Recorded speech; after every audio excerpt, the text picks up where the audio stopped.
Salut à tous, bienvenue dans Dixon Discute. Moi c'est Dixon, je suis comédien et auteur. Mon métier, c'est de créer ou d'utiliser la création des autres et de la mettre en forme. Donc j'ai envie d'en discuter avec ceux qui font comme moi, qui inventent, qui matérialisent le monde autrement. On va essayer de comprendre ensemble les méthodes et tout ce qui se passe dans la tête d'un créatif. Et pour ça, il n'y a rien de mieux qu'une bonne discussion. Salut, ça va? Salut, ça va et toi? Super. Alors déjà, présente-toi. Yes, alors moi c'est Valdi, j'ai 32 ans, je suis entrepreneur, et voilà, c'est court mais c'est efficace. Court et efficace. Ouais. Une question que j'ai jamais posée à un entrepreneur. Ok, C'est quoi un entrepreneur? c'est quoi un entrepreneur? Ça fait grave question de start-upper, mais Ouais, vas-y. grave. Un entrepreneur pour moi c'est quelqu'un qui a un objectif et qui met des moyens en place pour y arriver, tout simplement. Et en vrai, j'élargis le truc où pour moi, on va en parler parce qu'on a parlé tout à l'heure du podcast de l'émission que tu as fait avec Bakang. Dédicace Et, à Bakang. dédicace. et en vrai, pour moi, on est... Allez, je vais pousser le bouchon, on est tous entrepreneurs. Parce que tu es entrepreneur de ta vie de base, tu vois. Ah, ça fait très développement personnel, ça. Ça fait très mantra de... Ouais, mais parce que on a tous un objectif, on a tous quelque chose où on veut aller, et puis on met tous en place certaines choses, tu vois, pour arriver à ses fins, quoi. Après, c'est vrai qu'entrepreneur, c'est plus l'aspect mercantile, business. Donc moi, je me considère comme un entrepreneur et comme un business développeur. Alors, peut-être que tu veux que je développe Tu peux. le terme. Ouais, tu peux. Mais en gros, business développeur, c'est un métier là qui a le vent en poupe en France. Et c'est des commerciaux dans la tech. Et leur objectif, c'est de ramener du chiffre d'affaires aux entreprises, tout simplement. Et en gros, moi, j'ai remarqué, parce que j'ai pas de talent manuel, j'ai pas de comment dire, d'expertise particulière. Et dans tous les projets que j'ai menés, mon objectif, c'était toujours de connecter les gens et ramener de l'argent. Et du coup, c'est ce qui me définit le mieux. Donc, j'aurais même dû commencer par ça dans mon introduction. Business développeur. Business développeur, ouais. Ok. Ouais.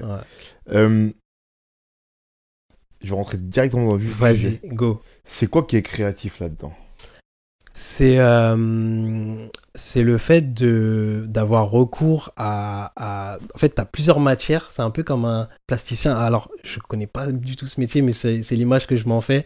Tu as plein de matières et tu dois créer...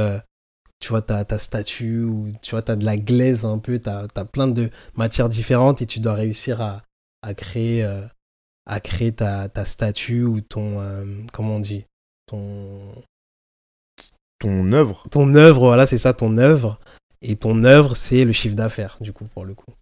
Du coup, on pourrait te dire que c'est que accès business, en vérité. C'est que accès argent. Non, parce que les matières que tu utilises, il y en a plusieurs. Tu vois, par exemple, là, j'ai monté une boîte, donc j'en parlerai peut-être tout à l'heure, mais j'ai une structure qui s'appelle Nice to Meet You Club.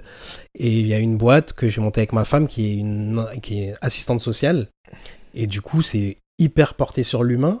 Mais l'objectif, quand même, c'est de faire de l'argent et de générer une économie, quoi. Donc là, la matière, là, ça va être l'humain, ça va être le bien-être des salariés en entreprise, etc. Et l'objectif, c'est quand même de gérer une économie, de payer des gens, de changer des vies, etc. Tu vois. Du coup, pour toi, si je comprends bien, dans ton état d'esprit, c'est que le fait de mettre en relation toutes ces matières, que ce soit l'humain, le business plan, les acteurs... L'art, ça peut être... C'est ça qui fait œuvre, et du coup, une nouvelle œuvre, du coup, une création. Ouais. Et on en a parlé en off, tu vois. Tu me disais, pour toi, tu voyais pas forcément... Alors, tu vas me redire si je me trompe, mais tu vois pas forcément la créativité dans le business, c'est ça? Alors, je sais pas ce que j'ai dit. Ok. Pour refaire un peu un back sur l'épisode avec Bakang, ce que je disais, c'est que je trouve que tous les entrepreneurs ne sont pas créatifs. Ça, c'est vrai. C'est Ouais. ça que je disais. Ouais, ça, c'est vrai. Et je prends des exemples tout bêtes, c'est que un entrepreneur qui voit une opportunité dans un marché déjà existant, pour prendre le plus simple, un mec qui voit que vendre des t-shirts ça marche bien et se met à en vendre, pour moi c'est pas hyper créatif. Après, tout dépend de comment il le fait. Parce que dans l'épisode avec Bakang, tu parles d'un mec qui a des restos, on t'a présenté, et qui, pour toi, ça n'avait pas de valeur parce qu'il n'était pas créatif. Mais Exactement. s'il fait une franchise et qu'il crée un nouveau truc, tu peux faire un truc basique, mais t'arrives et tu fais, comment ça s'appelle, ce qu'on fait les tacos, tu vois. Ça, Au tu peux tacos, faire tu peux faire au tacos, créer une franchise, et au final, tu restes quand même créatif parce que tu viens sur... nous, dans la tech, on appelle ça un peu un océan rouge. Donc, tu as plein de concurrents, des gens, etc., qui sont tous, tu vois, c'est full, c'est bouché. Et toi, tu arrives et tu pivotes d'un tiers et tu crées ton océan bleu, Mais tu vois. pour moi, justement, c'est là où je fais la différence. C'est que le mec qui, pour reprendre ces exemples-là, le mec qui voit que les kebabs ça marche et ouvre un kebab, pour moi, il n'est pas créatif. Le mec qui voit que les kebabs ça marche, mais pour lui, c'est pas, ça lui parle pas, et qui crée un business proche, mais qui est différent, Ouais. parce que les tacos, quand ça arrive, c'est un nouveau truc. Ouais, de fou. Il y a une forme de création derrière, mais si on est qu'une, il y a une forme de création Ok, derrière. ok. Et c'est là où pour moi il est créatif. C'est Non, dans mais ce sur ça, on est sens-là. d'accord. Pourtant, c'est deux businessmen et il se peut que le mec qui ouvre des kebabs, Ouais. il en ouvre 10, les mêmes, et que ça marche. Ouais. En l'occurrence, Lui, Shabab Kebab, ça marche, tu vois. il Mais- voit juste les chiffres et il se dit en fait. Exactement, il voit une opportunité, il se dit pourquoi pas y Ouais, coller, là je suis d'accord. essayer de, voilà, trouver un truc qui est proche, et juste peut-être le vendre mieux. Ouais. Bon, Ouais. pour moi, il est pas très créatif. Ouais. Et à côté de ça, un mec qui va lancer un nouveau produit, même dans un marché qui est déjà existant, là, ça fait grave capital comme émission là. Grave. Pour moi, là, c'est plus créatif. Ok. Tu vois le Non, mais délire. je vois. Et là où je trouve qu'il y a un truc moi qui me questionne, Ouais. c'est que du coup, là, on parle d'entrepreneurs. Ouais. On parle de mecs qui font des business. Ouais. Toi, si toi, t'es business développeur, Mm. que toi, tu me dis que t'es créatif et que ton métier, c'est de mettre ensemble tous ces éléments pour faire une nouvelle création. Mm. Si moi, je suis entrepreneur et que je fais appel à toi, j'ai pas besoin d'être créatif, tu vas être créatif en ma place. Si coup- t'es entrepreneur et que t'as besoin de moi pour générer Ouais. du chiffre, Ouais. ouais, moi je vais être créatif pour toi. Du Mais coup, c'est mon taf là aujourd'hui. il n'y a pas de problème. Ouais. Du coup, on revient à ce que je dis. Si moi, je fais ça et que je fais appel à toi, Ouais. c'est que je suis pas un entrepreneur créatif. Je vois ce que tu veux dire. Ouais. Après, il y a peut-être plusieurs sortes d'entrepreneurs et du coup. Mais après, je suis d'accord sur le fait qu'il y ait énormément d'entrepreneurs qui sont pas créatifs. Ça, franchement, on peut même pas débattre dessus. T'as des mecs qui sortent d'école de commerce et on leur a appris à faire un business plan, à voir là où il y a de l'argent, ils le font. Il n'y a pas d'âme, tu vois, il n'y a pas. C'est ça. Il n'y a pas un Apple derrière, il n'y a pas un Amazon, même si les gens vont critiquer quand même Jeff Bezos, tu vois, mais C'est pas le moment. c'est pas... Avec toute l'écologie, ça, c'est pas le moment de parler de ce mec. Mais il n'y a Mais pas ouais. un... je sais pas, tu vois, il n'y a pas un Tesla, il y a pas... Après, je prends les gros exprès pour que les gens comprennent, mais il n'y a pas d'âme. En fait, tu as un business qui va durer 5 ans, 6 ans, et puis il marquera pas l'histoire, tu vois. Mais tu vois, c'est ça que dont je parlais avec Bakang. C'est que moi, je prenais deux exemples de façon assez triviale. Hein. Venez pas me taper dessus, mais je prenais en exemple Steve Jobs, qui est le créateur d'Apple, et Bill Gates, qui est le créateur de Windows. Et je lui disais, tu vois dans l'évolution des deux boîtes, qui sont deux boîtes qui marchent, qui font partie des GAFAM, De fou. ok, on est d'accord, qui sont deux entrepreneurs de génie, Ouais. tu vois qu'il n'y a pas le même esprit créatif. Ouais. Tu vois, sachant qu'en plus, ils sont dans le même secteur. Ils vendent Là, quasi la même ils chose. vendent quasiment la même chose. L'un est ingénieur, l'autre non. En tout cas, l'autre est plus geek que l'autre. Et Ouais. un est plus geek que l'autre, dans Ouais. tous les cas. Et tu vois que les boîtes n'ont pas évolué pareil pourtant. Ouais. Parce qu'il y en avait un qui, comme je disais à Bakang, tu vois, genre Steve Jobs, c'est un mec qui sait pas coder. C'est-à-dire que le mec ne peut pas programmer ce logiciel. Il n'a même pas je vais caricaturer un peu, mais n'avait même pas une idée de comment on fait pour avoir une boîte mail dans un écran d'ordinateur, sur un écran d'ordinateur. Ce mec-là n'est pas ingénieur. Donc, c'est jamais dû de sa vie qui a monté ne serait-ce qu'une mini carte mère dans un de ses boîtiers. Le mec n'était pas designer, donc il n'a jamais dessiné lui-même un de ses... Mais toutes les idées, quasiment toutes les idées, à part celles qu'il a volées, mais, parce qu'il y a beaucoup de voleurs dans ces milieux-là, mais elles émanaient de lui. Ouais. Et de sa force de persuasion de la faire créer par les C'est autres. ça, en fait, lui, c'était le maître d'œuvre, tu vois. C'est le mec qui arrive à un peu chef d'orchestre, tu vois, à faire en sorte que tout soit en harmonie et fonctionne. Après, on peut débattre de comment il le faisait. Ouais, mais ça c'est autre chose. Le résultat est là, quoi. Mais ça vient d'une idée qui est... je vais caricaturer fortement, mais c'est pour qu'on prolonge là-dessus, mais ça vient de je me lève un matin, j'ai envie de faire un ordi qui fait la taille d'une enveloppe. J'ai une illumination comme ça, tu vois, dans un monde où les ordi font encore ça comme taille. Big et tout, ouais. Tu vois ce que je veux dire? Après, pour l'exemple, il est facile. Steve Jobs versus Windows.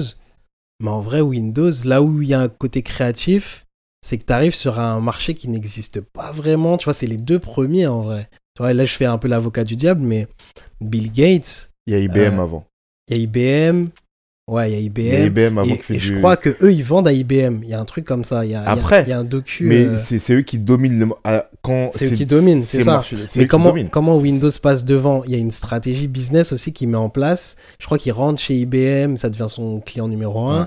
Et après, derrière, il se dit, mais en fait, eux, ils prennent que tel type de produit. Alors, désolé, hein, si on n'est pas hyper précis, j'ai plus l'histoire en tête. Bien sûr. Et du coup, il se dit, je vais me focus que sur ça.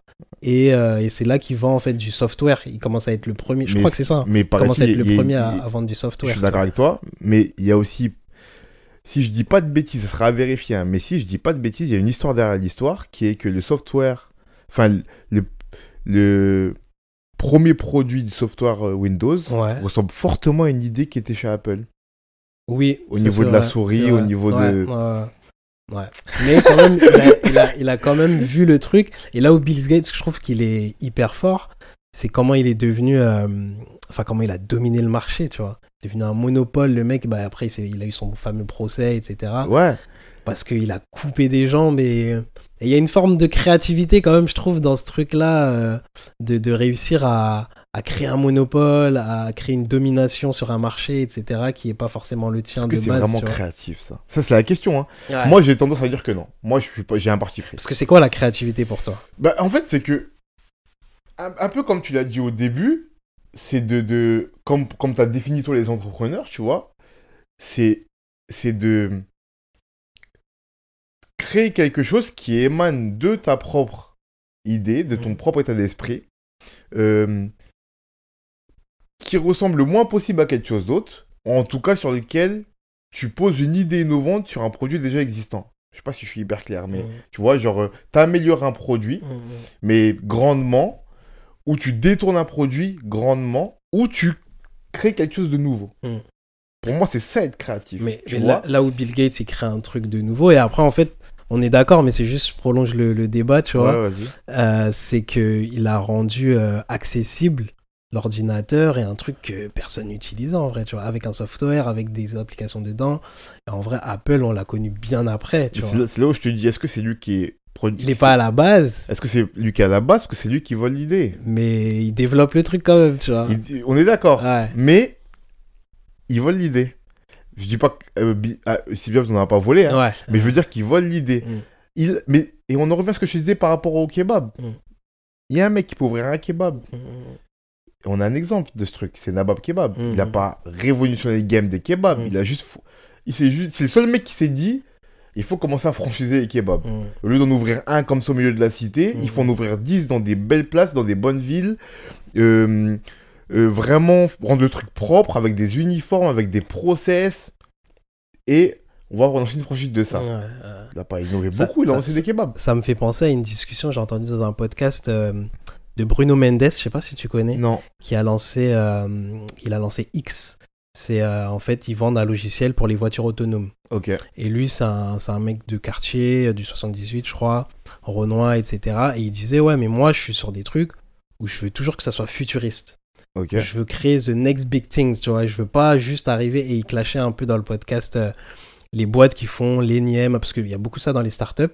Moi qui viens de milieu startup, c'est je fais l'énième, tu vois, au lieu de prendre des tickets restaurants, tu vas avoir une carte, ça va dépoussiérer des métiers déjà existants. Et c'est un peu cet exemple, tu vois, qu'il prenait en disant, non, moi je veux créer des choses, peut-être avec des robots, des trucs qui vont dans l'espace, être créatif, tu vois, et pas vendre un énième truc où on met un peu de techno. Et donc c'est un peu ce débat-là. Donc en vrai, je te rejoins, tu vois. Mais je trouve que le fait de créer quand même une entité et derrière de générer de l'argent, t'as un côté créatif. Mais c'est comme dans la création, t'as des créateurs qui font de l'usinage, ils font pas des trucs incroyables, et t'as des créateurs mais qui vont c'est un grand débat. C'est aussi un grand débat dans le monde de l'art, tu vois. L'exemple le plus connu là-dessus, je pense que c'est Andy Warhol. Tu vois, qui était un peintre plasticien des années 80 et qui qui était un des grands maîtres, pas le premier, mais un des grands maîtres de l'art contemporain, pour ceux qui connaissent pas. Et le truc le plus connu qu'il ait fait, c'est les boîtes de soupe, les reprographies de boîtes de soupe américaines. En plusieurs couleurs. Il y a le portrait de Marilyn Monroe, je crois qu'il a fait en plusieurs couleurs.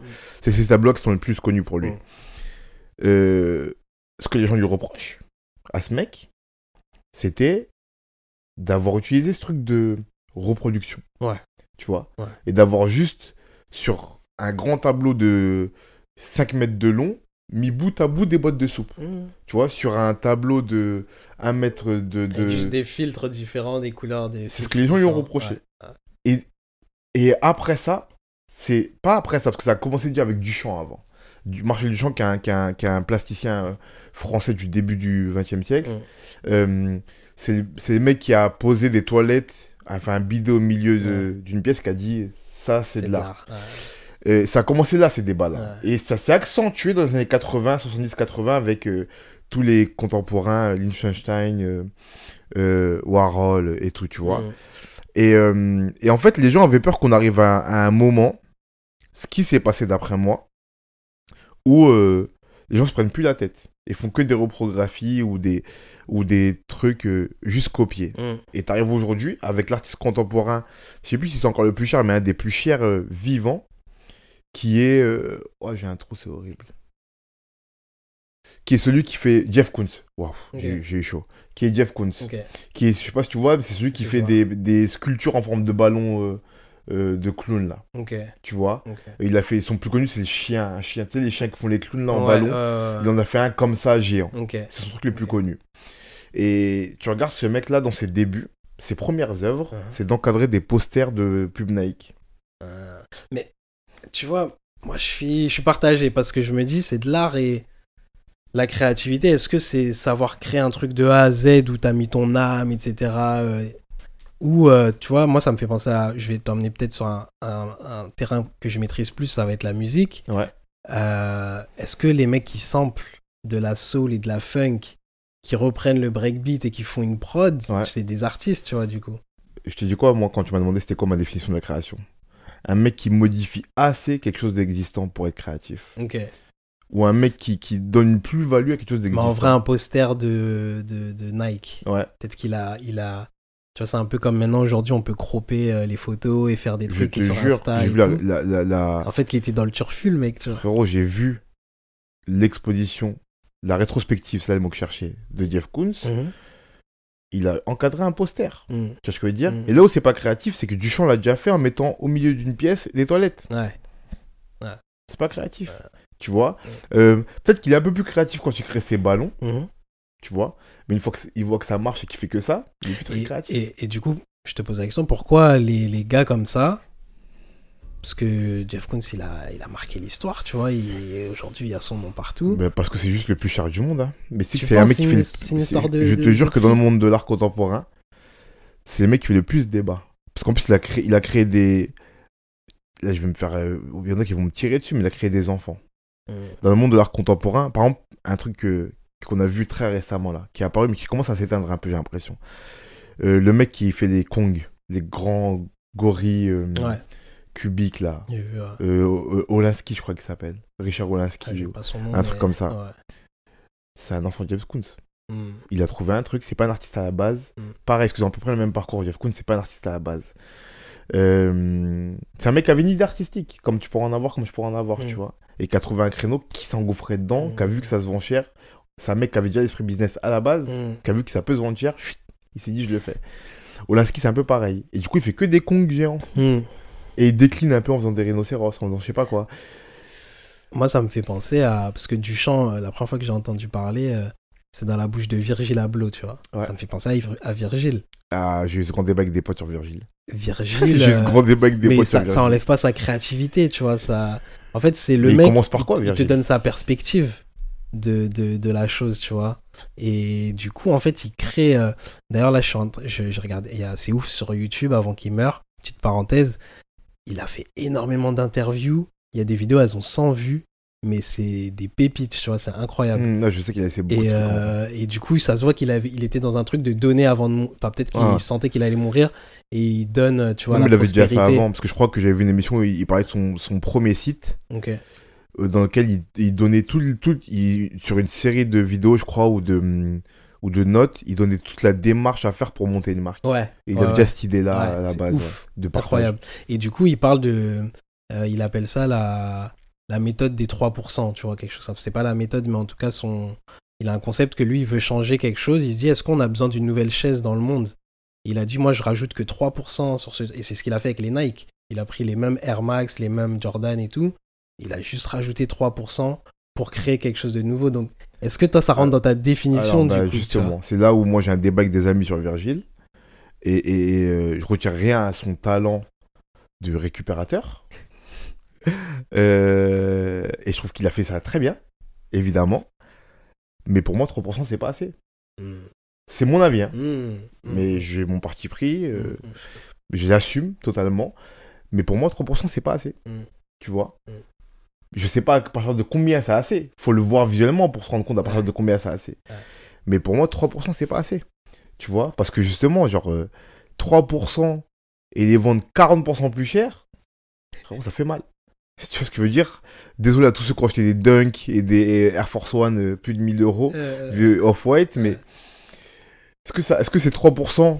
En plus, c'est 3% qui sont juste marqués au marqueur Off-White et Air Force One sur une Air Force One, ça fait quand même beaucoup cher le coup de marqueur. Ouais. Tu vois ce que je veux dire? Il a réussi à créer une émotion autour de ça, il a réussi à créer un besoin. Comme Jeff Koons. Et en fait, ces mecs-là, Comme Warhol. c'est des entrepreneurs plus peut-être que des artistes, tu vois. Peut-être. Mais tu vois, ouais, justement, pour moi, j'ai rien contre le fait.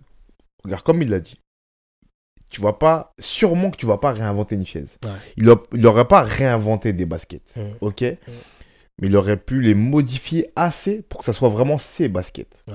C'est ça que moi je dis. Ouais. Tu vois. Et c'est là où pour moi, il y a plein de gens qui sont plus créatifs que lui. En fait, c'est que pour moi caricaturer et moi être dur, parce que ça fait des mecs ultra durs et tout. Alors que ces mecs, j'ai pas fait un quart de ce que ces mecs ont fait, j'ai du respect pour eux, évidemment. Mais pour moi, si je dois faire des comparatifs, parce que forcément, ne vous mentez pas, on compare forcément. Et que quand moi qui aime les baskets, je vois des Off-White et je vois des Margiela, bien sûr que je compare les deux. Je dis Margiela parce que c'est une marque de luxe, mais qui est assez innovante dans ses stylismes, tu vois. Dans ses designs qui est assez particulière. Faut aimer, tu vois. Et bien sûr que quand je vois une Off-White, qui est en fait pas une Off-White, mais si c'est une Off-White, allez, c'est une Air Max améliorée, sinon c'est une Air Max Off-White avec marqué Air Max dessus. Quand je vois ça et que je vois une basket Maison Martin Margiela, bien sûr que je compare.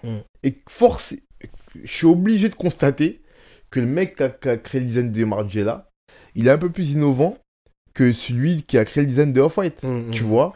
Et du coup, je suis obligé de dire à Virgile, désolé. Et en fait, c'est là où, en fait, il y a, comme on disait, il y a plusieurs types d'artistes.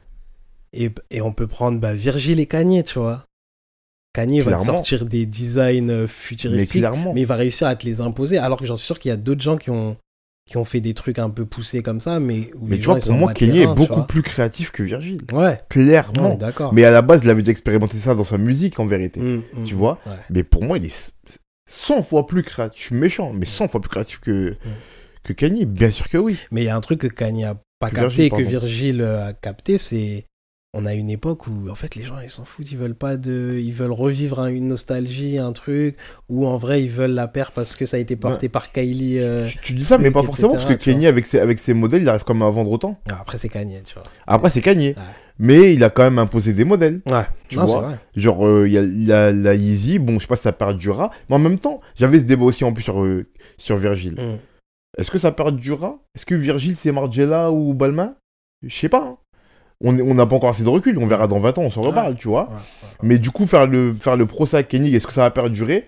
On peut tout autant faire le même à Virgile. Parce que c'est pas parce que là, il est au plus haut, surtout qu'il est mort, du coup, ça apporte en plus du crédit, tu vois, que forcément, ça va perdurer. On n'a pas assez de recul dans tous les cas pour les créateurs de cette génération. Je pense qu'elle va durer, mais... je préparais une vidéo, là, en plus, sur Virgile... ça va être. Mais ça va être- franchement, on m'attaquait pas. Moi, j'aime bien en soi Virgil Abloh et même pour le personnage, pour tu vois, toute cette idée de partage et tout, je trouve ça incroyable. Et pour ça, c'était un mec super bien, même si je connaissais pas personnellement. Mais si on doit parler vraiment que de création et d'artistique, je préfère 100 fois Kenny. Parce que création, c'est pas forcément ouais, inventer un truc qui n'existe pas, tu vois. C'est quoi l'expression? Rien ne se perd, Tout ce... rien ne se crée ou tout se récupère. Je sais Ouais, plus, ouais. c'est- Je l'ai déjà dit en plus ici, mais j'ai oublié comme par hasard. Rien ne se perd, tout se transforme. tout se transforme, Ouais. c'est ça. Donc c'est un peu ça, tu vois. Mais c'est ça, moi, dont je te parle. C'est de transformation. Mm, Moi, pour reprendre cet exemple-là, Virgile, il fait pas de transformation. Pas de réelle transformation. Tu vois ce que je veux dire? mm, Transformer, c'est... Je sais pas, j'ai reçu des cuisiniers ici. mhm. Quand je parle avec eux, j'ai reçu un cuisinier ici qui s'appelle... Je le nomme souvent parce qu'il est super fort. Et il a un restaurant qui s'appelle le Montcalm. Allez le voir. Ok. Bref. Sur Paris? C'est là, juste à côté, dans le 18e. C'est Ouais, super bon. j'ai goûté. Et il s'appelle Will, tu vois. Et je lui parlais de son processus créatif pour sa cuisine. Et qui me disait que, je réinvente les produits. Parce que moi, ce qui me passionne en cuisine, c'est pour ça que j'ai reçu plusieurs cuisiniers ici, c'est que quand tu as une saison, tous les cuisiniers de France et de Navarre ont les mêmes produits parce que c'est un produit de saison. Ok, quand c'est la saison des tomates, tous les restos de France, les bons restos, suivent la saison et du coup ont des tomates. C'est comme ça. Comment tu te différencies? Comment tu reproduis pas les mêmes plats? C'est la transformation. On est même exactement sur le même principe. Ouais. Tout le monde pourrait faire des tomates farcies à sa sauce, lui rajoute plus de sel, lui plus de poivre. Et on pourrait dire c'est ces tomates farcies, c'est ces tomates farcies, on différencierait. Ça reste des tomates farcies. Ce qui fait que tu te différencies, c'est que tu vas transformer ton produit autant. Et lui me racontait que, par exemple, il déstructure les produits. Du coup, il veut faire, je sais pas, il veut faire du boudin noir. Et il va déstructurer le boudin et faire avec la chair une mousse et faire une émulsion et tu vois, et retirer la peau et il y a une transformation. Et là, t'es créatif. Ouais.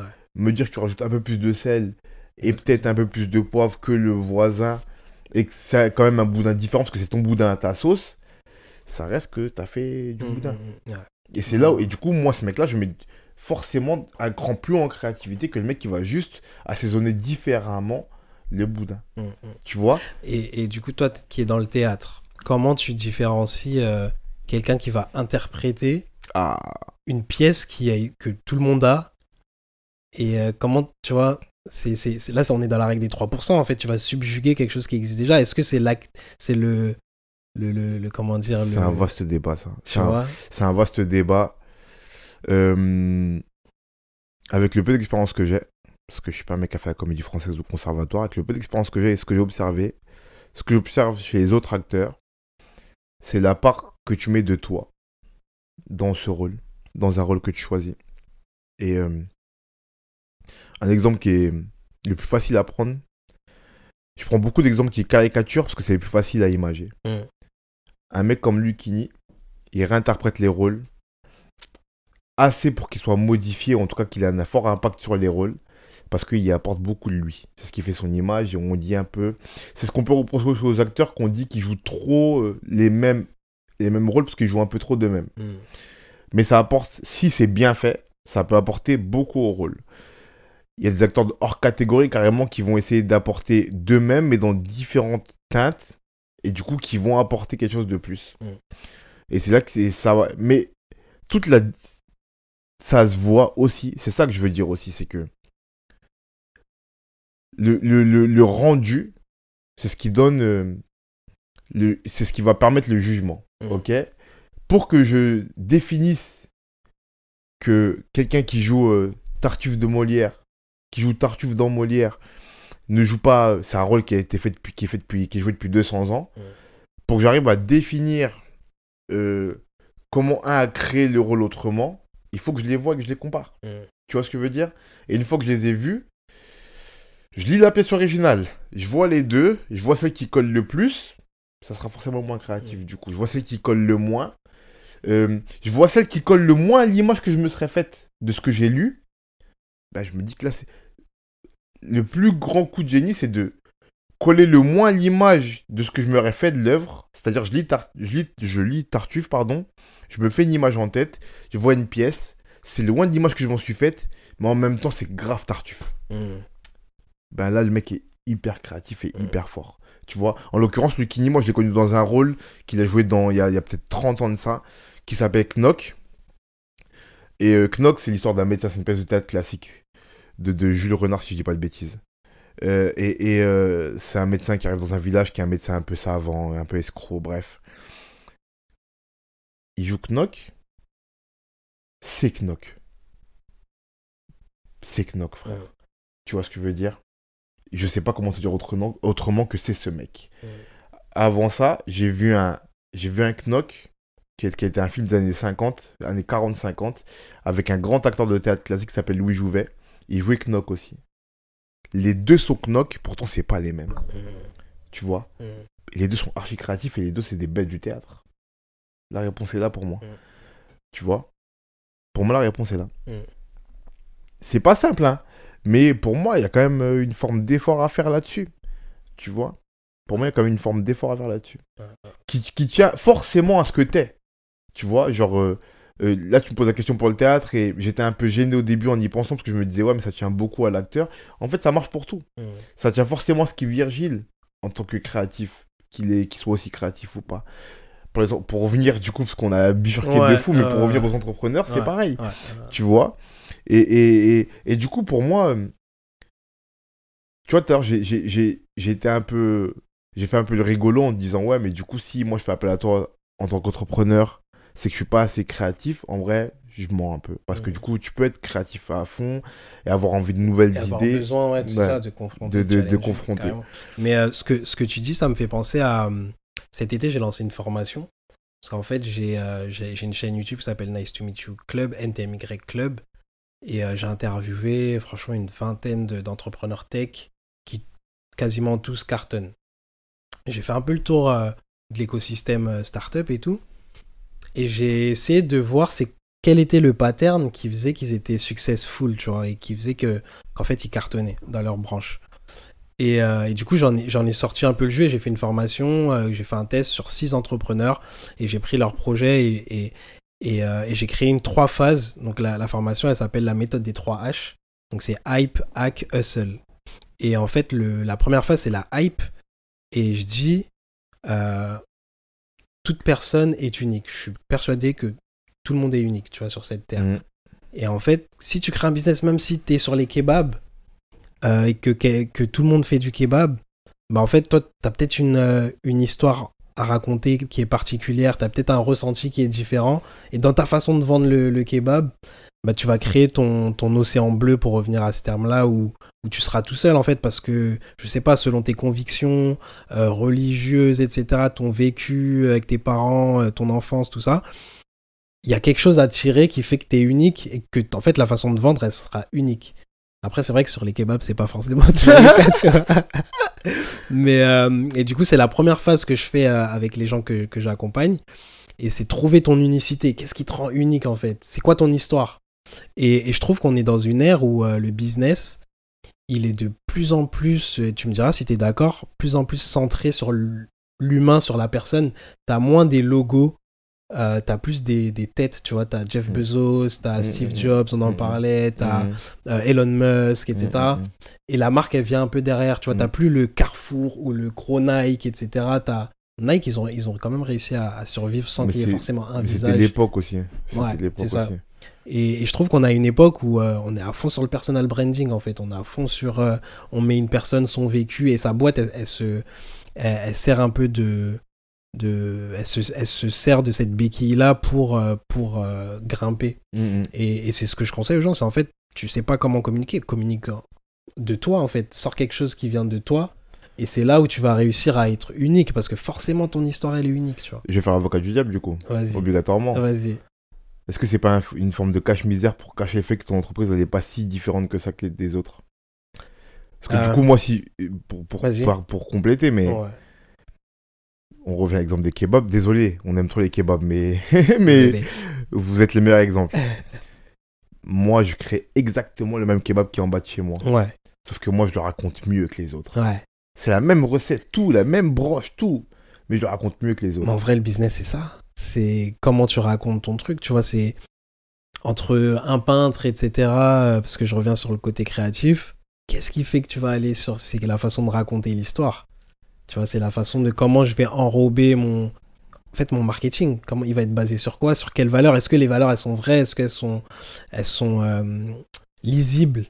Parce que souvent, il y a des gens, ils ont une belle histoire, mais on comprend pas, tu vois, c'est compliqué. Moi, ça a été longtemps un de mes points faibles, c'est que je faisais plein de trucs et on sait pas du coup qu'est-ce qu'il fait en vrai. Tu vois, là, je parlais avec mon meilleur pote il y a pas longtemps, il me dit, ouais, j'ai croisé un tel, il m'a dit, mais Valdi, il fait quoi en fait dans la vie, tu vois? Les gens, ils captent pas. Avant, j'avais du mal à vivre avec. En vrai, maintenant, je m'en fiche. Mais c'est savoir comment en fait je simplifie mon histoire et comment je la raconte, et les gens ils vont venir dans ton kebab, tu vois. Et c'est la loi du marché. La loi du marché, qui n'est pas une loi de création. Mais il y a un processus créatif quand même dans la loi du marché, tu vois. Dans le fait de créer son histoire, tu veux dire, de raconter son histoire. C'est ça. Je suis d'accord. Là, je peux pas ne pas être d'accord, forcément.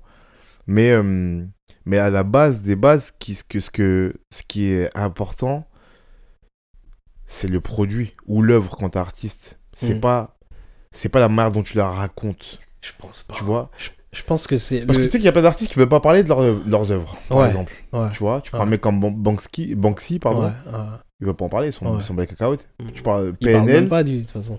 PNL, ils veulent pas en parler. Ouais. Tu vois, ce qui est important pour eux, c'est la création. C'est comment ils innovent dans leur manière de raconter les... Je sais même pas si c'est la création ou si c'est le message, tu vois.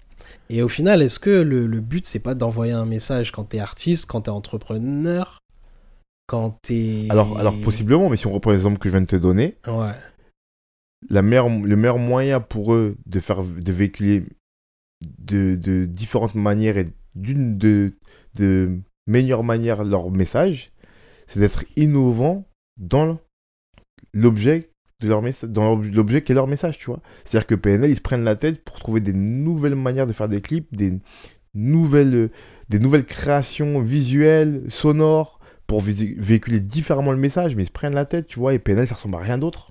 Alors que le rap, c'est pareil que le kebab. On pourrait reproduire le rap, tu vois. Mais PNL, ils vont pas communiquer, et en fait, c'est une forme de communication, pour dire, en fait, non, on fait pas d'interview, écoutez nos sons, c'est tout. Et le message, il est là. Nous, on a laissé notre race, elle est ici, et c'est ce qu'on veut mettre en avant. Je suis d'accord, mais tu vois, là où je te parlais de l'exemple du kebab, en mode, si moi j'ouvre un kebab et que c'était exactement le même d'à côté, PNL, ça aurait marché une fois, ce truc dont on parle pas, et aller voir le message. Si c'était pareil que tous les autres. Si PNL, c'était copier-coller Booba, les gens auraient dit, ok, ils sont cool, ces mecs qui veulent pas qu'on leur parle. Enfin, on reprend le même exemple avant eux, avec les Daft Punk. Ok, ils parlent à personne. Ok, on connaît pas leur gueule. Mais si ces mecs-là avaient été les mêmes que, je sais pas, David Guetta à l'époque, ça aurait marché qu'une fois qu'on voit pas leur tête. À force, on aurait dit, bon, ok, ils sont bien gentils, mais ça sert à quoi? Tu vois, de faire pareil qu'un mec, en plus pas se montrer. Autant je vais écouter les vrais mecs.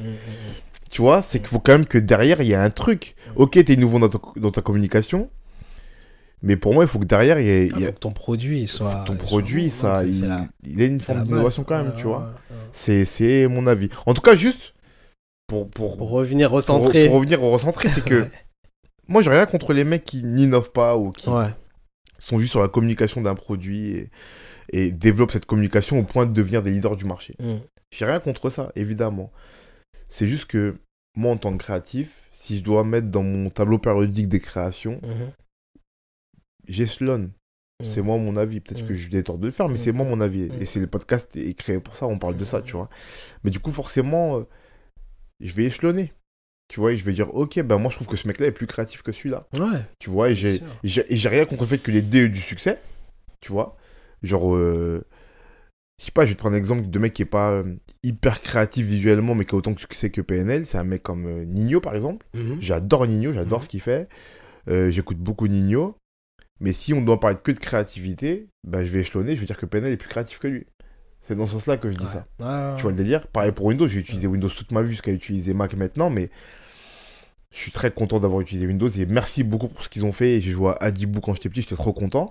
Mais si aujourd'hui tu dois me demander, est-ce qu'il y a plus d'innovation chez Windows que chez Mac, je dirais bah non. C'est comme ça que je vois les choses, tu vois. Mais du coup, toi, j'aimerais savoir un peu comment, en tant que business développeur, en tant que... Je sais pas comment je pourrais définir ça autrement, mais je dirais que tu es un peu, du coup, le designer des business des gens, en vérité. Ah, c'est marrant. C'est un peu ça, hein. C'est un peu ça, là. Déjà, je lance des business pour moi. Enfin, du coup, j'ai créé une espèce d'holding où, en fait, on s'est lancé un défi de lancer 5 entreprises en 5 ans. Et je le fais pour des clients. Et là, j'ai été contacté ce matin par une boîte qui veut faire un peu du rebranding, qui veut revoir son positionnement, avoir une image nouvelle, etc. Et c'est un peu ça, tu vois, c'est prendre, ok, mettre tout sur la table et se dire comment on va communiquer différemment, c'est quoi vos valeurs, c'est quoi vos ennemis, hyper important d'avoir des ennemis, et comment on va rendre votre message plus clair, justement, par rapport à ce que je disais tout à l'heure, tu Et comment ça se passe dans le processus? Ok, t'as cette boîte qui t'appelle. Tu leur dis, ok, moi je vais travailler sur votre positionnement. Repositionnement, pardon. Et maintenant, il faut que du coup, je fasse quelque chose d'innovant pour que vois. votre message se véhicule différemment. Comment ça se passe dans le processus? Déjà, faut savoir que moi, en tant que business développeur, mon objectif, c'est toujours... parce que le marketing s'oppose un peu à une vision... comment dire... je vais peut-être utiliser des termes techniques, mais héroïste, tu vois, où en fait, tu as un retour sur investissement. Et marketing, souvent... Alors, c'est un peu dans l'inconscient collectif, on dit ça, mais le marketing ne rapporte pas d'argent. Tu fais de la com, etc. Alors qu'en tant que business développeur, moi, mon objectif, c'est que dès le premier jour, en fait, ça te rapporte de l'argent, que ce soit rentable. Donc, on va poser un objectif de business. C'est quoi l'objectif? Est-ce que c'est avoir plus de clients, plus de chiffre d'affaires? Est-ce que c'est avoir plus de visibilité? En fonction de l'objectif, là, on va repartir de la base. Et c'est un peu ce que je te disais tout à l'heure, c'est le hype, le hustle et le hack. Donc la hype, c'est ton identité, comment on va créer un peu une plateforme de marque. Et ensuite, on va aller sur le côté business. Quels sont tes clients? C'est quoi tes clients? Ton client idéal, c'est quoi? C'est quoi son portrait robot? Comment il pense? Comment il source son information? Il va sur quel canal? Est-ce qu'il va sur Instagram? Est-ce qu'il va sur LinkedIn? Est-ce qu'il va, il regarde des magazines, etc. On va refaire son parcours client. Et là, on va aller créer du contenu qui va se positionner sur ce parcours client-là. Et après, on va faire une boucle. On va tout automatiser grâce à la tech notamment. Et là, on va aller chercher du client ou propager un message sur le marché, quoi. C'est un peu ça. Du coup, c'est une forme d'analyse de ce qu'est le parcours dans la tête des gens de cette marque-là, en fait. Ouais, c'est ça. C'est ça. À quel moment elle vient ton innovation? Si c'est, comme tu me l'as dit là, je caricature encore, j'aime bien ça, non, mais ça me permet de... Moi, c'est une expertise, en fait. J'ai remarqué mon point fort, et c'est de... Tu vois, on en parle en off, tu me parlais d'esprit de synthèse. Et j'ai un esprit de synthèse où, je pense que c'est par le fait que j'ai fait des études scientifiques, mais sans être bon en sciences. Et du coup, j'ai réussi à tout simplifier. Et je me dis, ok, en fait, si tu fais pas plus de chiffres que ça, c'est parce que ton message, il est mal orienté. Et en fait, moi, je ramène juste mon expertise, tu vois. C'est un peu les 3% de Virgile, j'arrive et je te dis, non, en fait, t'as pas eu telle vision, tape sur ça, et en fait, c'est là où se trouve l'argent, quoi. Là, tu me fais penser à un truc. Ouais. Peut-être que je vais revenir un peu sur ce que j'ai dit. Ouais. Il y a que les imbéciles qui changent pas d'avis. Ouais. Sur les 3%. Peut-être que c'est pas le nombre de pourcentage qui compte. C'est ce que contient ce nombre de pourcentage. Là, je pense à ça parce que quand tu me dis ça, je me dis... en fait, peut-être que tes 3% à toi, réinjectés dans le parcours client enfin, dans le parcours branding, ça peut faire toute la différence. Ouais. Tu vois? Parce que toi, t'as le nez dans le guidon, etc. Et du coup, t'as pas le recul suffisant, tu vois, pour te dire, non, en fait, c'est là où, pourquoi tu te casses la tête. Et du coup, ça peut être hyper innovant finalement. Ouais. Là où j'en vais en fait, l'innovation, c'est pas forcément, comme on disait tout à l'heure, créer une nouvelle chaise. C'est peut-être rajouter un 5e pied ou couper, scier un peu un pied et que la chaise elle est bancale et du coup... Ça reste une nouvelle chaise, hein. Ça reste une nouvelle chaise. Ça reste une nouvelle chaise, hein. Je sais pas, je te dis un truc tout bête, mais tu prends mon fauteuil là, qui a 4 pieds. Tu prends les fauteuils à bascule. Ils ont 4 pieds aussi, mais deux bouts en bois en plus qui font que ça balance. C'est ça. C'est l'innovation. C'est l'innovation. Et en fait, c'est ça, je vous conseille à tous le livre La stratégie de l'océan bleu. Il parle de ça, en fait. Il dit comment tu fais pour te différencier de la concurrence sur un océan rouge. C'est trouver comment dire, faut que tu aies un pivot un peu, tu changes d'angle, mais assez pour... c'est exactement la définition que tu donnais de la créativité. C'était quoi ta définition déjà? C'est que tu modifies. Tu modifies assez pour que ce soit une nouvelle création, c'est Ouais. ça? Bah, c'est exactement ça, l'océan bleu. Il faut que tu pivotes un tout petit peu. Souvent, t'as le nez dans le guidon, tu penses que ton business, il est là, mais ça se trouve, il est là. Et là, t'es tout seul sur le marché, c'est exactement le même produit, c'est exactement les mêmes clients, mais juste ton offre, elle est différente, tu vois. Et c'est hyper difficile à trouver au final. De toute façon, la simplicité, c'est dur. Est-ce que ça peut t'arriver, là je vais poser une question qui est archi bête hein, Ouais. peut-être, mais de trouver ce pivot sans partir dans une... Forcément, il y a une base analytique, ok? Mais sans partir dans une analyse profonde de ce qu'est l'entreprise. Juste de sentir, un peu à l'instinct, comme un directeur artistique, tu vois, un peu à l'instinct de sentir quel pivot il faut prendre pour une entreprise. Moi, en fait, je pense qu'on a tous un biais, il faut juste l'assumer. Je pars de ma compréhension de leur business, tu vois. Et du coup, je me dis, moi, je comprends que c'est ça. Eux, ils me disent que c'est ça, mais moi, je comprends autre chose. Et en fait, ouais, c'est de l'instinct. C'est se dire, bah... Moi, j'ai l'impression, en tout cas, d'être quelqu'un de très mainstream. Tu vois, je suis pas forcément quelqu'un d'hyper niché, etc., même en termes de musique, en termes de culture. Du coup, je comprends la culture populaire. Et en fait, je veux toujours ramener quelque chose de niché au plus grand nombre, tu vois. En fait, t'es client lambda, quoi. C'est ça. Et je me dis, mais en fait, non, les gens, ils vont comprendre ça. Donc, simplifie ton approche. Et si tu veux plus de clients, après, il y en a qui veulent vraiment nicher. Ouais. Et là, bah, c'est moins mon truc. C'est moins ton domaine. Ouais, c'est moins mon domaine. Ouais. Pourquoi ça, en vrai? Je pense parce que je suis un enfant de la culture populaire et j'ai vu plein de trucs. Tu vois, on a grandi avec les Dorothée, etc. Et c'est un peu ce qui me nourrit, quoi. Je pense que c'est le fait d'être un enfant des années 90. Et comment tu sais que t'as bien... Quand ton instinct est bien suivi, en tout cas, c'est pas le bon sens. C'est comment...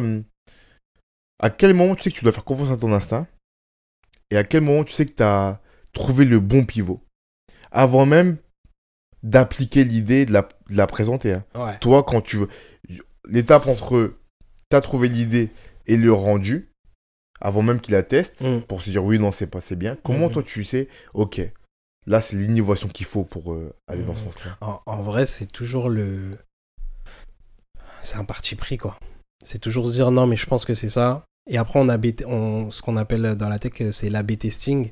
Ça veut dire on va tester l'idée, on a 3 mois d'itération et on teste. Et si on trouve que peut-être tel canal, il y a plus de répondants qu'un autre, bah en fait, on va se concentrer sur ce canal-là. Tu vois, on va tester du Facebook Ads, par exemple, de la pub Facebook. On va voir si ça répond. On va tester de l'appel. Bah tes clients, en fait, ils préfèrent être rappelés. Tes clients, ils préfèrent voir une vidéo. Tes clients, ils préfèrent un podcast, etc. En fonction d'eux. Pendant 3 mois, on va tester le plus de choses possible. Et puis après, on voit ce qui parle. Mais ça part d'un parti pris, quoi. Ok. T'es obligé. Du coup, toi, t'es plus sur les canaux de communication.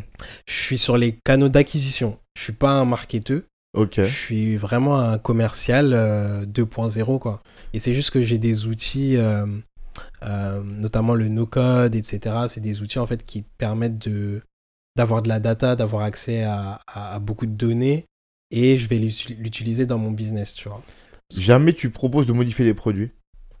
En tout cas, j'ai pas eu à le faire, non, pour l'instant. Non. Parce que je dis ça parce que est-ce que ça pourrait t'arriver un jour de analyser toutes les données d'une entreprise pour réorienter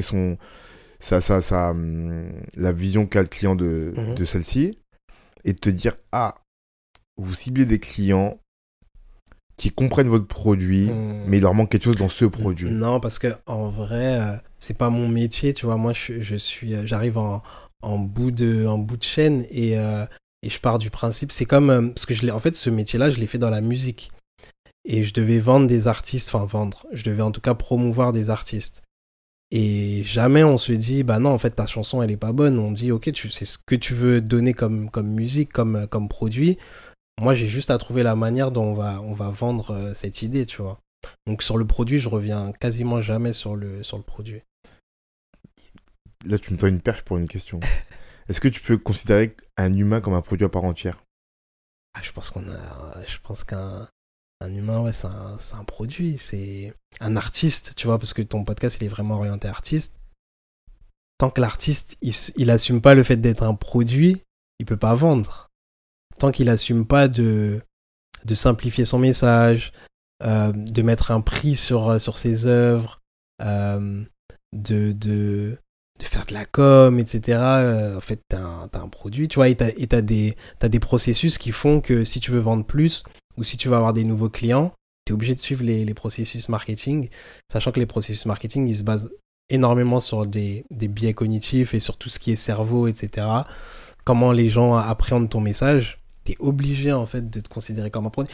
Et tu vois, t'en parlais dans un podcast, mais est-ce que maintenant l'artiste, il est prêt à faire ce choix-là? En fait, c'est juste une histoire de choix. T'as des artistes qui veulent, tu vois, struggle artiste et qui, non, moi, c'est que pour l'œuvre. Et t'en as qui veulent faire de l'argent, mais si à un moment tu veux faire de l'argent, t'es obligé de respecter les codes et les lois du marché, quoi.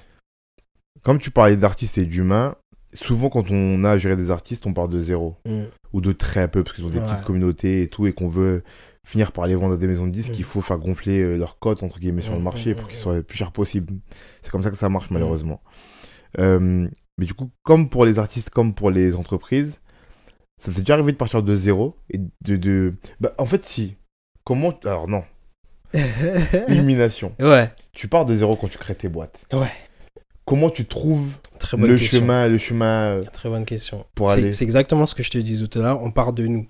Là, tu vois, je monte avec ma femme une boîte. En fait, pour la faire court, c'est un logiciel qui met en relation les employés dans une entreprise avec des personnes du milieu du médico-social, tu vois.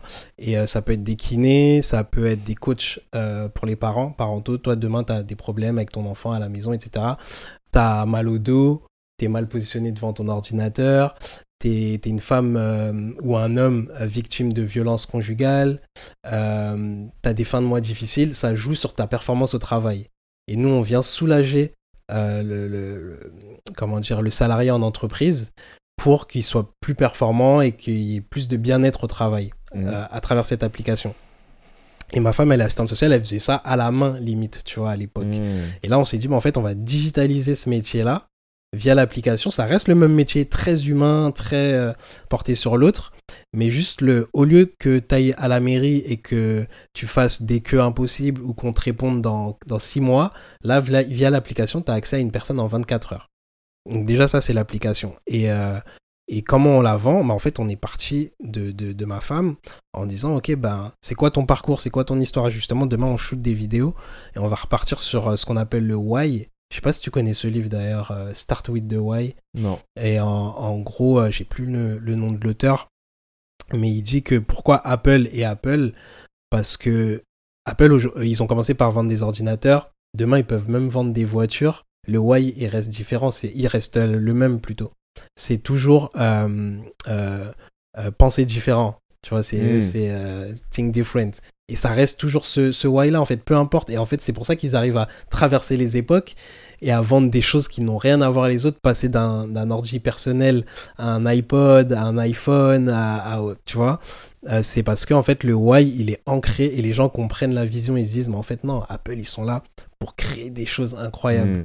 Et en fait, il faut que tu appuies sur ce why-là pour justement que les gens comprennent ton message et réussissent à capter là où tu veux aller. Et demain, ma femme, elle vend cette application. Peut-être que demain, elle fera autre chose.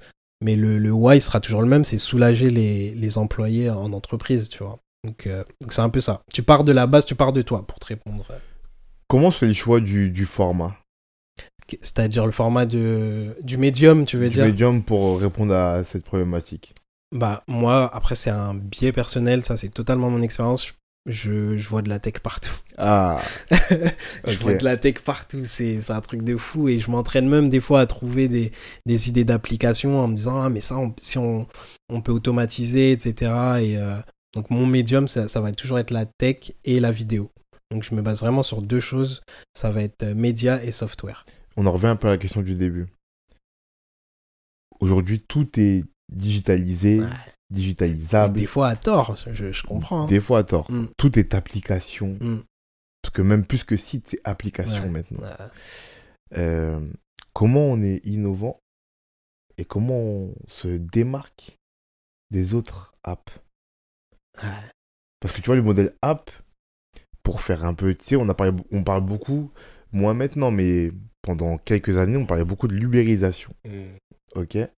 Parce que Uber avait créé un modèle autant dans le software que dans le hardware, c'est-à-dire que l'application elle-même avait toute la forme qu'a l'application Uber, c'est ce qui a été appliqué partout après. Partout. Grave. L'accueil, le bouton de recherche, Ouais. le bouton, tous ces boutons-là, la carte. Ouais. Toutes les applications se ressemblent à ce niveau. Ouais. Du coup, est-ce qu'on fait juste de reproduire ça parce que c'est le meilleur moyen de le faire et notre innovation à nous, c'est d'apporter un nouveau service dans les apps? Ou est-ce on essaye de quand même construire une application un peu différente? Ce qui est archi difficile. Hein. Archi. Mais, Et tu vois ma question? on revient grave au débat artiste qui innove et artiste qui juste suit un schéma. Est-ce qu'une app, c'est fait pour créer quelque chose de révolutionnaire ou pour simplifier un procédé, tu vois? Moi, je pense que c'est pour simplifier un procédé. Il y a des choses que tu peux automatiser, tu vois, par exemple, la prise de rendez-vous sur l'application. Nous, en fait, le Doctolib, par exemple, c'est juste un calendrier qu'ils vendent aux docteurs. C'est un calendrier où les gens peuvent avoir accès au calendrier, prendre des rendez-vous, c'est automatisé, reçoivent un message automatique. Ah, vous avez pris rendez-vous tel jour. C'est pas... Est-ce que, du coup, c'est de l'innovation, tu vois? Ou est-ce que c'est juste digitaliser un procédé qui prend énormément de temps et en fait, c'est là le truc. Et c'est comme l'exemple que je prenais tout à l'heure sur les tickets restaurants. T'en as marre d'avoir des papiers. Bah, en fait, non, t'as une carte avec tous tes tickets restaurants. T'as aussi tous tes droits avec ton comité d'entreprise, etc. Est-ce que c'est du génie? Est-ce que c'est... T'en penses quoi, toi? Moi, je pense que c'est smart, c'est intelligent. Je pense que c'est pas du génie, mais je trouve que c'est intelligent et même si... En fait, moi, j'ai l'impression que notre génération, on est entre les deux. On est dans une société digitalisée, mais on a connu aussi quand même le physique. T'as les jeunes générations qui viennent après nous qui ont connu que le digitalisé. Et autant je les comprends quand il y a un truc qui n'est pas digitalisé, je me dis mais c'est relou, tu vois, une banque par exemple. Là, je voulais ouvrir un compte pour une société et je comprends pas le procédé de la banque, prendre rendez-vous, etc. Je me dis mais en 5 clics, je peux avoir un compte. Et du coup, je suis partagé, mais je trouve qu'il y a des choses qui sont... Enfin, c'est bête de pas digitaliser, quoi. Est-ce qu'on se sent aussi autant innovateur quand on fait que digitaliser un process, d'après toi? Je pense, ouais. Je pense que parce que tu parles de ressenti, là, t'as dit sentir, donc Ouais. du coup, je pense que oui, tu vois. Je pense que t'as l'impression d'apporter quelque chose en plus, tu vois. Et après, voilà, l'ubérisation, ça a ses limites. Là, C'est quoi les limites pour toi? C'est le fait que t'enlèves l'humain, tu vois. T'enlèves l'humain du procédé, t'enlèves l'expérience. Là, j'ai un pote qui a été au restaurant et il m'a dit qu'il n'y avait plus de serveur. T'es obligé d'aller sur le site, commander. C'est toi qui fais tout le travail. En fait, tu fais le travail des serveurs, tu vois, sur une application, etc. Et je comprends parce que eux, du coup, ils font des économies de coûts. Et de l'autre côté, l'expérience utilisateur, elle est pas ouf parce que t'as plus la proximité avec une personne qui vient, qui peut-être va te sentir et qui va te vendre tel verre de vin parce que il sent qu'il y a moyen et tout. Ouais.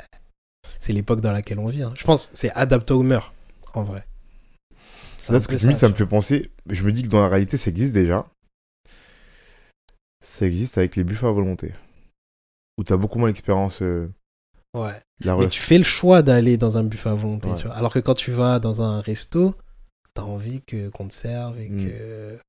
Tu vois, c'est compliqué. Hein. Mais est-ce qu'il faut pas vivre avec son temps? Ah, ça, c'est la grande question. C'est ça. C'est la grande question. Ou est-ce que toutes les innovations sont bonnes? Ouais. Ah ouais. C'est ça. C'est ça la question. Mais en vrai, moi, je pense que le marché, il fait le tri naturellement.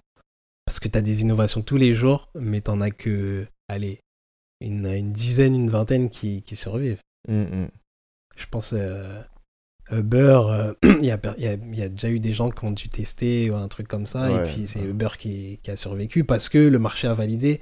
Et qu'est-ce qui fait que le marché valide? C'est qu'il y a des gens qui sont prêts à payer. Tant que tu as des gens prêts à payer un Kuhn, un Jeff Kuhn, c'est que le mec, il a trouvé le truc. Tant que tu as des mecs qui sont prêts à acheter des Off-White je ne sais pas combien, c'est que tu as des... Tu vois, le mec, il a... C'est... Ouais. Ah, je suis d'accord. Ouais. Ça me désole, mais je suis d'accord. C'est la loi du marché. C'est la loi du marché. Ouais. Parce que souvent, je sais pas, peut-être je vais dire une bêtise, hein, mais j'ai l'impression que le pire truc en plus, c'est que souvent, c'est pseudo... Ah, là, je vais être encore un peu dur, mais c'est pas grave, j'assume. J'ai dit avant que j'aimais tout à fait Off-White et... J'ai déjà donné de l'argent à Jeff Koons, que j'ai déjà été les voir au musée. Du coup, ok, je suis à l'aise avec vous, les gars. Je peux vous critiquer maintenant. Mais je trouve que la force de ces pseudo-innovations, c'est qu'elles coûtent souvent plus cher que les innovations pures. C'est-à-dire que des Off-White, ça coûte le même prix que des Margiela, presque. Tu vois ce que je veux dire? Et c'est fort pour 3% simplement de pas beaucoup d'innovation. Ouais. Comme on le redit, je suis d'accord avec toi sur les 3%. Mais là, c'est 3% de pas beaucoup d'innovation. C'est 3% d'un coup de crayon. Parce qu'il y a un marché pour acheter ça. Pour acheter ça, c'est ça. En fait, il y a un marché pour tout. Et je te pose la question de est-ce qu'on se sent innovant même dans ces cadres-là? Parce que est-ce que quand on a une idée comme là tu l'as eu avec ta femme ou d'autres entreprises et qu'on sait que c'est juste une reproduction ou une amélioration minime, ça nous suffit? Est-ce qu'on n'a pas besoin aussi un peu de sentir quelque chose de... Vraiment sentir qu'on a apporté une vraie plus-value qui est au-delà... Parce que tu peux apporter une vraie plus-value au simplifiant un process.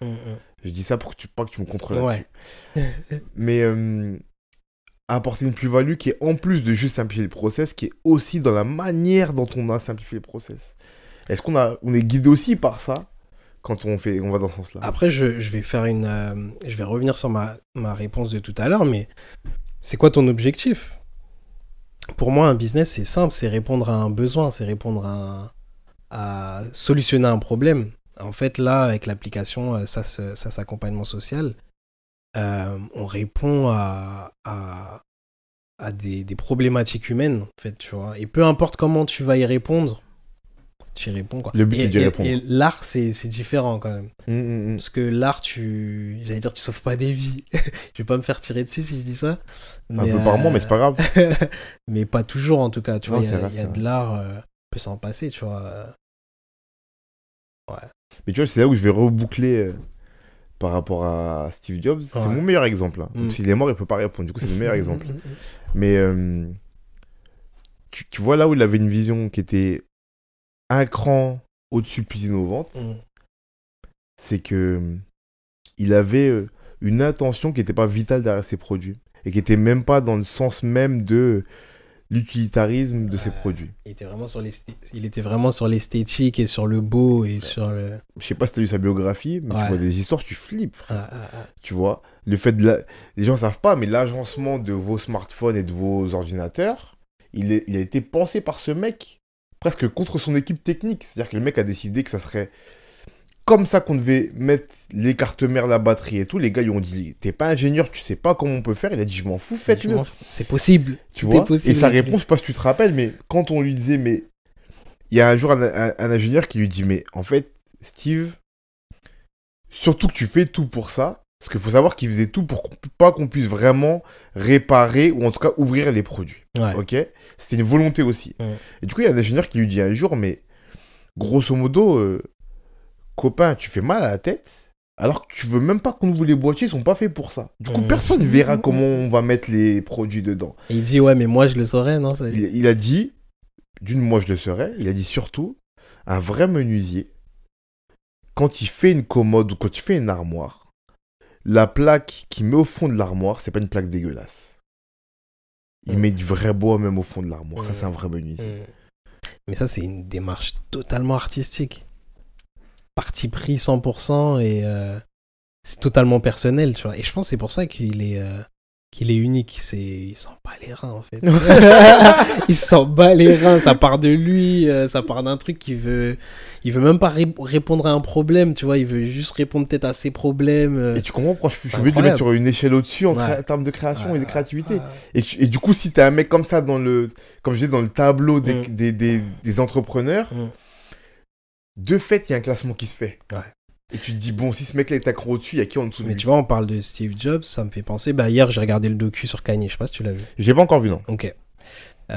Du coup, je sais pas si je vais te le spoiler, c'est assez relou. Bon, ça, je connais son histoire. Tu connais un peu son histoire, je connais un peu son histoire, du coup. Mais en gros, je connais tout sur sa vie, tu vois, mais j'ai découvert le truc où lui aussi, il s'en bat les reins, en fait. Il veut juste... Je crois qu'on a vu. Hein. Il veut marquer l'histoire, tu vois. Il veut qu'on parle de lui et par tous les moyens possibles. Et ses créations... En fait, est-ce que... Ouais. Mais c'est des mecs qui arrivent à vendre quand même. C'est là où ils sont forts, je trouve. Et c'est là où ce sont des putains d'artistes. Parce que dans le débat que t'as avec Bakang, je me suis dit, ouais, mais c'est quoi un artiste? Est-ce que c'est un mec qui struggle et qui a du mal à payer son loyer? Ou c'est un mec qui a compris ce que aussi le marché veut? Il crée quand même ce qu'il aime. Il s'en fout. Mais, tu vois, Basquiat, c'est ça. Basquiat, il a quand même été riche de son vivant. Il n'est pas mort la bouche ouverte. Mais pour moi, justement, pour vous rejoindre vous deux, toi et Bakang, tu vois, c'est le juste milieu, c'est ça en fait. C'est ça qu'il faut trouver. C'est qu'il faut trouver sa réponse artistique et trouver son chemin artistique propre sans répondre pleinement au marché, mais trouver le moyen de le vendre au plus grand nombre. De fou. Bah, je crois je sais pas si on a la fin, mais c'est un peu la conclusion. Ouais. Parce qu'en fait, l'équilibre, il est... Enfin, de toute façon, toute vérité est au milieu, je pense. Ouais. Et tu peux pas te dire, non, mais moi, je fais comme un enfant gâté. Non, mais moi, je fais ça, je fais que des toiles. Mais personne ne les achète. En soi, tu peux le faire, juste faut assumer les conséquences derrière. C'est ça. Faut assumer les conséquences derrière. C'est ça. Maintenant, ce qui est la difficulté, c'est... comment... Enfin, il y a deux difficultés pour moi. C'est, premièrement, est-ce que déjà, par la chance et la grâce de je ne sais quoi, ce que je produis artistiquement, ça correspond à quelqu'un à ce moment, à l'instant T. On a un exemple, c'est un mec comme Van Gogh, qui est le plus grand exemple connu, ça correspondait pas du tout à l'instant T. Et il est mort comme un taré tout seul. Je vois où tu Aujourd'hui, ça correspond grave au marché. Ouais. Et il y a ça, premièrement. Et c'est, est-ce que je vais être sûr ou est-ce que je vais me prendre la tête assez pour trouver les moyens de vendre ce produit autant qu'un produit mainstream, tout en ne modifiant pratiquement aucunement ma vision artistique. Et c'est là où un Kanye il se place, un Basquiat, un Steve Jobs, tu vois. Clairement. Et pour moi, c'est pour ça que ce sont les meilleurs. Après, c'est vrai que Van Gogh aussi, tu vois, ça reste... Mais c'est un parti pris. Est-ce que tu veux être compris dans 100 ans ou tu veux pas manger de ton art? Enfin, tout dépend de ton why, de qu'est-ce que tu veux vendre en fait. Qu'est-ce que tu veux... C'est quoi ton histoire? C'est quoi ton axe de communication? Je vois. Bon, on va conclure. Yes. Pour conclure, je pose toujours 3 petites questions. Yes. La première, c'est quel est ton objet favori? Waouh, j'étais pas prêt. Tu m'as dit en plus que tu seras pas prêt. Mon objet favori... J'aurais dit celui que j'utilise plus, c'est mon ordi. Hein. Ton ordi? Ouais.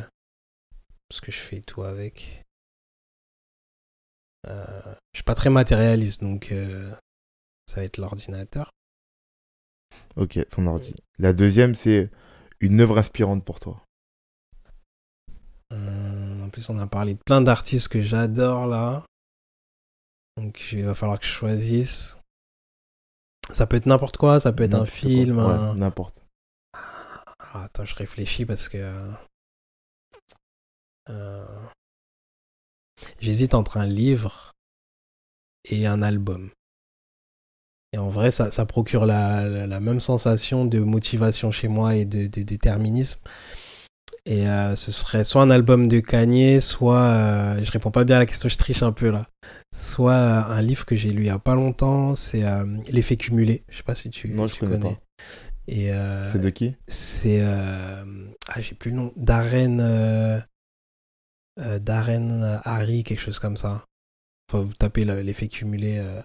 Et en gros, il t'explique que t'as pas besoin de faire. Bah voilà, ça rentre un peu dans le truc de l'amélioration. T'as pas besoin de chaque jour d'améliorer ta vie de 300%. 1% chaque jour, ça suffit pour que tu aies des résultats en fait dans le temps.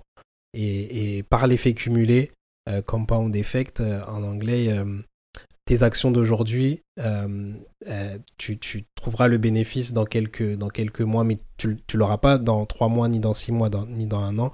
Tu l'auras peut-être dans 1 an et demi, tu vois. Okay. Et donc, du coup, c'est faire les choses sans te dire, bah, ça va payer tout de suite. On connaît ça. On connaît ça. C'est y aller étape par étape. Et en fait, les actions que tu mènes aujourd'hui, là, le podcast qu'on fait aujourd'hui, ça se trouve, dans 1 an, on aura une opportunité de ouf, on va bosser ensemble et on va faire plein d'argent et on va se dire, ah ouais, mais tu vois, ça a commencé là et fait cumuler, quoi. Ok. Et j'ai adoré ce livre. L'effet cumulé, du coup. Ouais. Et la dernière question, c'est, selon toi, quelle qualité devrait avoir un créatif ?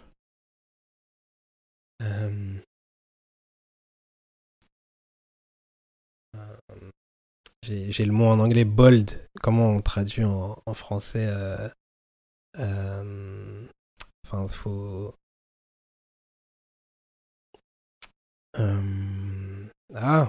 J'ai pas le mot en français. Tu vois pas? Non, je vois pas.